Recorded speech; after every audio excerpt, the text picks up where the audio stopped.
Today, the top QT or quarantine misconceptions, the things that are just actually wrong, starting with number one, which is medicated QT is hard. Absolutely not true. Nope, not true at all. I think that it scares a lot of people, and people say that they lose a lot of fish. Maybe that's why they think it's hard. It's really not. It's just the execution that needs to be modified a little bit. Through this series, we're going to give you a protocol to follow. And if you can do simple things like test copper levels and do water changes, you've got it. It's easy. Yeah, drudging through all of the opinions on how to do this is actually the hard part. The execution of knowledge is actually easy. So if you can set up a tank like this one with an air stone in a heater and mix up some copper, a couple medications in a brute trash can, do 100% water change every 3 days for a short period of time, you got this. Number two, the outliers are going to ruin your tank.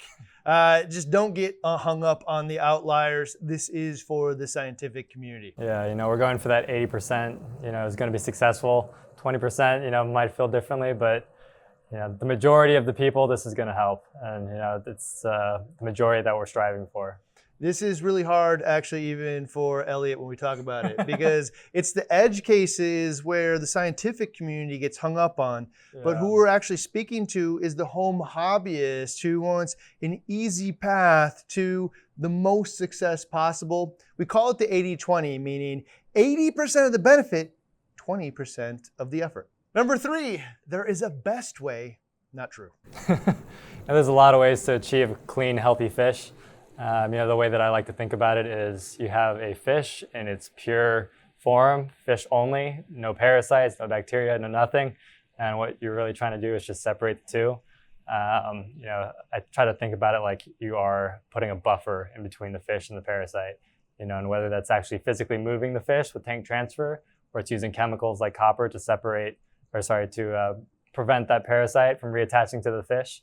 There's tons of ways to do it. You just got to follow one protocol and stick to it. Don't cherry pick tactics from each one and then expect it to work well. And the net result of this is there are 100 different ways to quarantine. There's 100 different ways to care for your fish. And there are even more opinions out there on how to do it. And it's trudging through all those opinions that really matters. This is the advice I'd give.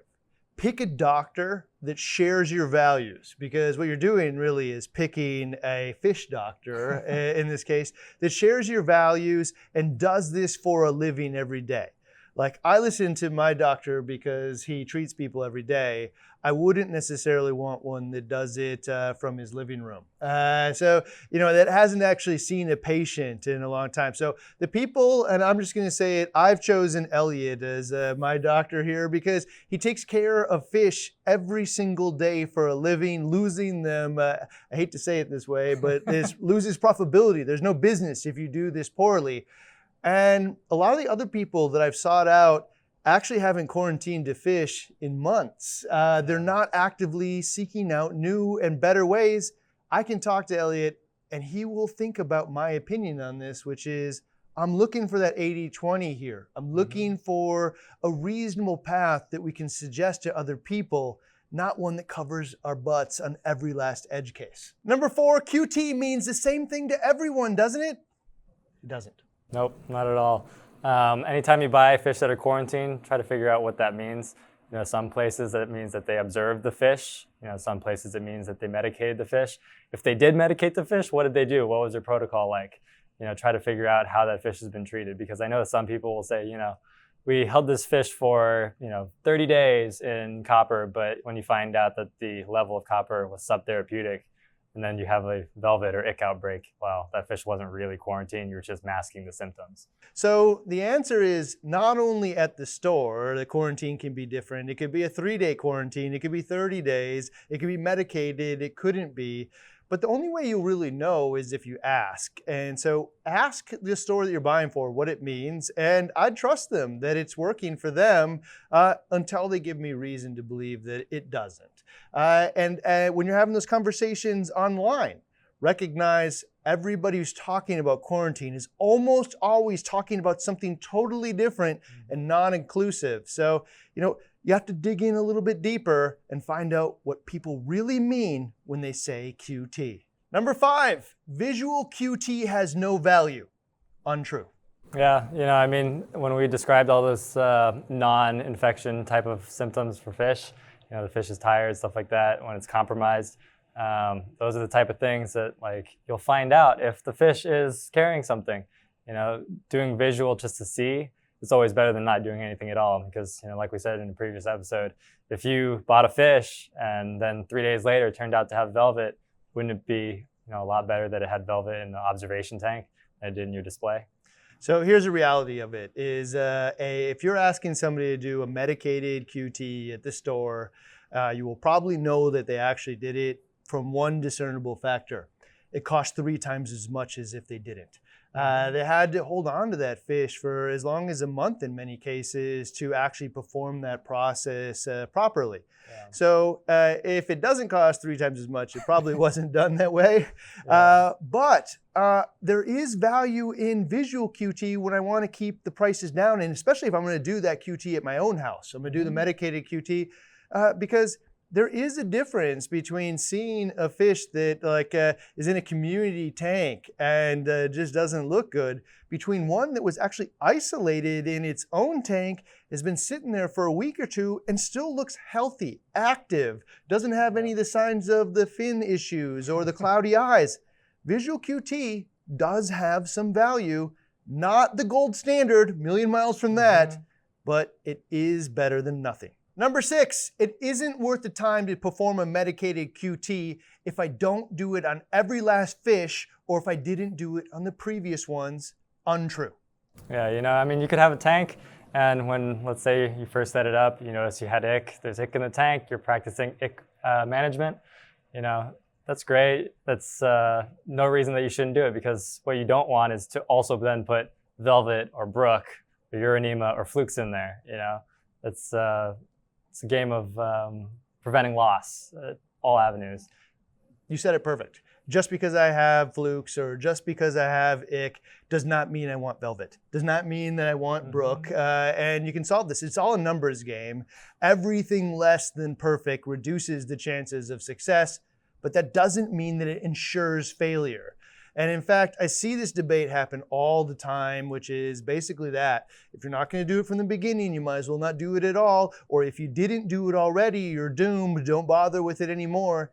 This mentality is the enemy of progress.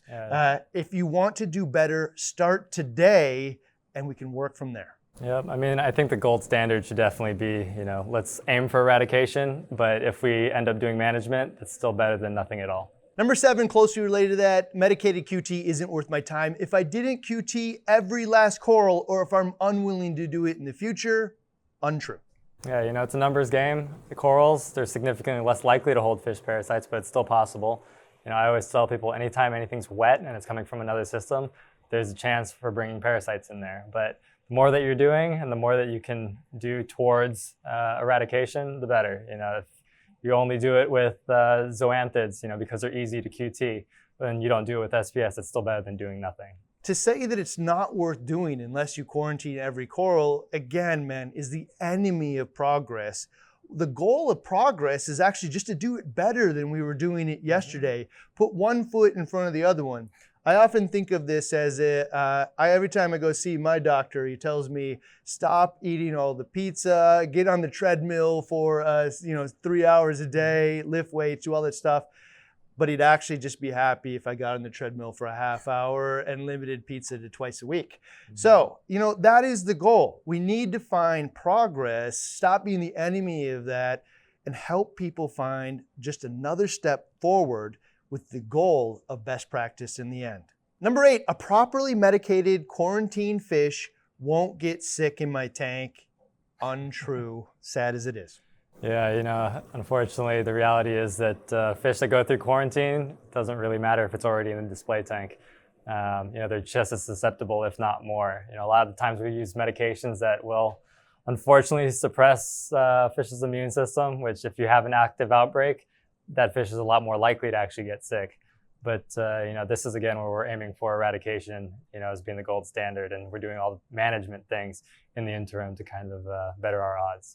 I've seen this conversation online before, which is I bought a medicated QT fish that didn't have any disease on it or whatever it was claimed to, and then it got sick as soon as I added it to my tank. Well, the reality is that fish is actually the most likely to get sick in a tank that has parasites in it, because all the rest of them are accustomed to that. Their immune systems are wrapped around that. Now, that doesn't mean that QT is bad in this case. It means that you got to consider that. It means when you see an active outbreak, don't put it in there. We got to, use the management methods, reduce the populations of parasites with either the sediment filter or the UV. We need to think about how to approach diet. We think about sourcing the fish so it was healthy to begin with, medicate the thing to make sure it doesn't add in new diseases. And then even the isolation box to reduce the stress, put more effort into it, and none of this will be true. Number 9, the QT'd or quarantined fish will be the last to get sick, and it's just totally untrue. Yeah, unfortunately, the reality is it's probably going to be the first. You already have a bunch of established fish in the tank. That new fish coming out of QT, it could have a mildly suppressed immune system, and it's also not comfortable in that environment yet. It is like the most susceptible patient in a hospital type of thing. Yeah, and it's not just true of the QT'd fish. It's the stressed fish that went through all of the transport from Fiji all the way here. QT'd or not, that means that it is going to be a stressful event. We can do all the things that we just mentioned in the last one to reduce that stress, but it's still important because we don't want this fish to add more parasites to the fish that are already in there. Number 10, this one's gonna kill everybody, but medicated QT will get rid of everything. Totally untrue. Yeah, it is unfortunate, but the reality is that you're dealing with live organisms, you're dealing with protozoans that can replicate incredibly fast and also transmit through air. The chances of a home hobbyist being able to perform everything with 100% biosecurity, it's very low, but obviously do the best you can. This isn't hard. So if you actually follow the rules on here, 99% of the parasites will not enter your tank. If you don't follow it totally precisely, but you get most of it right, probably 80% reduction in parasites added to the tank. The reality is we're all human. We learn how to do it a little bit better every single time. Some of us have closer attentions to details than others, and some parasites are superhuman. All right, number 11, I can medicate in a reef tank, meaning I can actually treat for many parasites in the tank. Kinda? Yeah, not really. You could, and then you could try to suck all the medication out later. But when you're going to be putting expensive corals in there, it's really not worth the risk. It's really more about trying to prevent the parasites from getting in there, and it's about trying to maintain a clean tank opposed to one that's being managed. There's always beliefs of copper is going to leach out of everything. Who wants to find that out? Who wants to be worried about that in the future? Now, it's true that you could medicate for many diseases in a fish-only tank, right? Definitely. Right in the tank. You could do it a lot easier in some ways. However, these medications are actually really hard on the fish. It's very, very taxing on the body, to say the least. And if you're going to quarantine a fish, wouldn't you rather have that fish be in an isolated tank like this, for a duration of 2 to 4 weeks, opposed to if you're going to do it in the tank, you might have to treat anywhere from 6 weeks to 76 days. So Elliot's general advice to me was, if you're going to do a medicated QT, keep it in there about 14 days clean, meaning from the last time that you saw any sign of that disease. In a actual tank where all those things are still in there, now it's 6 weeks to 76 days of exposure to the medication. Probably it's maybe easier, but probably not the most responsible path for caring for the fish. Number 12, in a medicated quarantine, water changes, specifically big ones, are stressful on the fish. Untrue, double untrue. Yeah, it's probably the most important part of the protocol that I personally do, both marine collectors and for my personal fish. It's just simply said, clean water. Fish are definitely going to be happier in there.